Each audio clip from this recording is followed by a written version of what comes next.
Voilà, bonjour, on se retrouve pour une deuxième américaine, un deuxième V8 au même endroit. Alors on a là une Dodge Charger RT de 2014.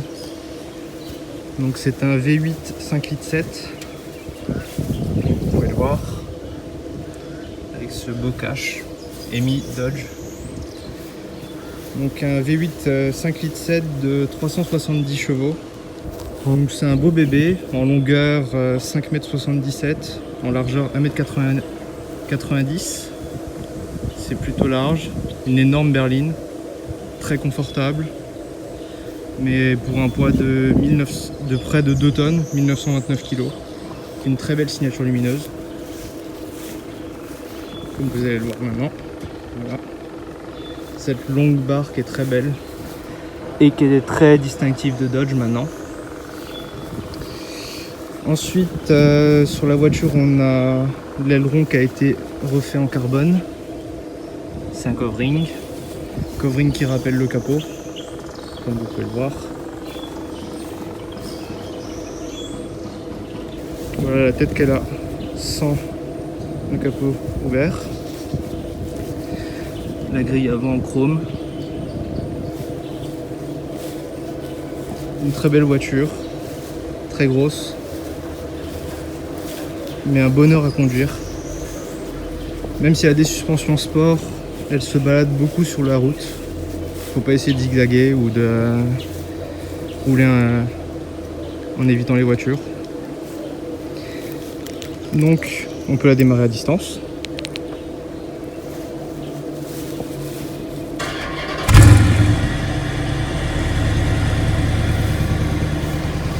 Elle ne fait pas beaucoup de bruit à bas régime, ce qui est dommage pour un V8.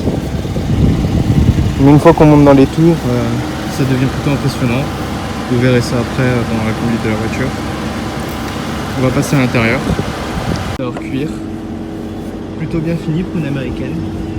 D'ailleurs c'est à partir de l'année 2000, de ce modèle là, qu'ils ont commencé à avoir un intérieur qui est vraiment bien fini. Comme vous le voyez. Je vais couper la musique. Voilà. Le compteur analogique à l'ancienne, mais très beau avec les rappels rouges. Des sièges très confortables, mais qui ne maintiennent pas assez les gens, je trouve. Après, ça ne regarde que moi. Comme je disais, une grande voiture. Pour moi qui fait pas loin d'1,90 m, il y a quand même de la place à l'arrière pour les jambes. C'est bien pour sortir en famille ou même pour partir en vacances, ou comme voiture de tous les jours. Voilà, comme je disais, très belle voiture, beaucoup de chrome. Le toit ouvrant, qui est plutôt cool. Voilà, donc on va passer à la conduite.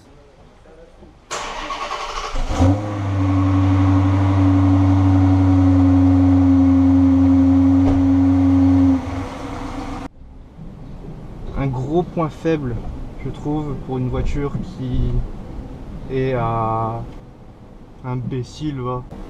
Imbécile, va. Pour une voiture qui est de ce type, les suspensions et les amortisseurs sont vraiment trop souples. Même en mode sport, la voiture, dès qu'on commence à mettre des petits coups de volant, se balade, tangue, on dirait qu'on c'est un vrai bateau. C'est vraiment un des plus gros points faibles de la voiture. Alors voilà, détecteur d'angle mort, ça c'est très bien. Un autre point faible de la voiture, c'est que les vitesses se passent vraiment trop lentement.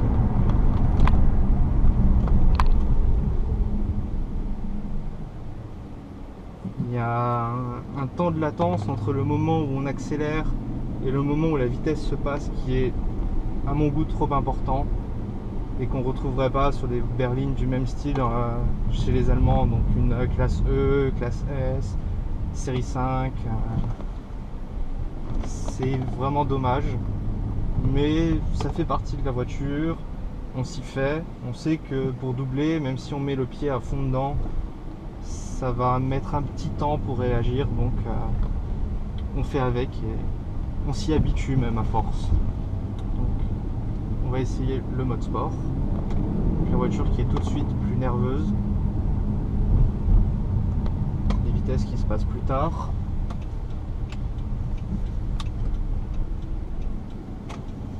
Voilà, comme je disais, rayon de braquage qui n'est pas trop important. La direction qui est très souple. Et pour vous montrer, là je suis pied à fond et il y a un petit temps avant que la vitesse se passe. Comme je disais, la voiture fait un très beau bruit une fois qu'on a dépassé les 3500 tours minute. Mais on a un petit problème de frein. Je ne sais pas si on le sentira sur la vidéo, mais la voiture tremble quand on freine fort ou quand on freine à des vitesses plus importantes, au-dessus de 130 ou 140. C'est dommage, ça gâche un peu le plaisir, mais bon. On ne peut pas avoir un véhicule parfait. Et je trouve que niveau confort, on a les sièges chauffés, sièges ventilés, volants chauffés. C'est vraiment très bien. Les sièges sont confortables, bien qu'ils ne maintiennent pas assez pour une voiture type sport. Dès qu'on prend un virage, on se balade, on est là à essayer de s'agripper à son siège, c'est dommage.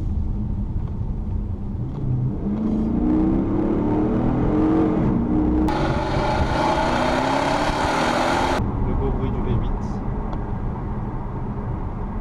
C'est une voiture qui, de l'extérieur, de l'avant, est très agressive. Elle est énorme. En plus, avec les petites décorations carbone, ça rend encore mieux. Et qui peut être à la fois très douce et très discrète. De nuit, on va pas forcément la voir arriver, mais dès qu'on accélère, ça devient vraiment un monstre.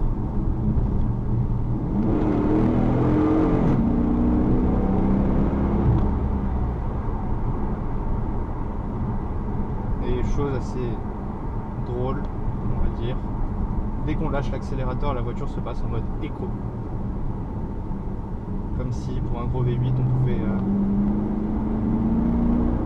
avoir un mode éco qui fait en sorte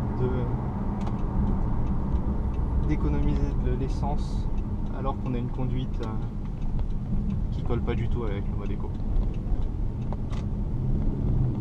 Donc voilà, une voiture qui est vraiment polyvalente, parfaite pour sortir le soir, pour emmener ses enfants ou pour sortir en famille, mais qui cache aussi un peu son côté sportif et qui reste quand même douce quand on le veut.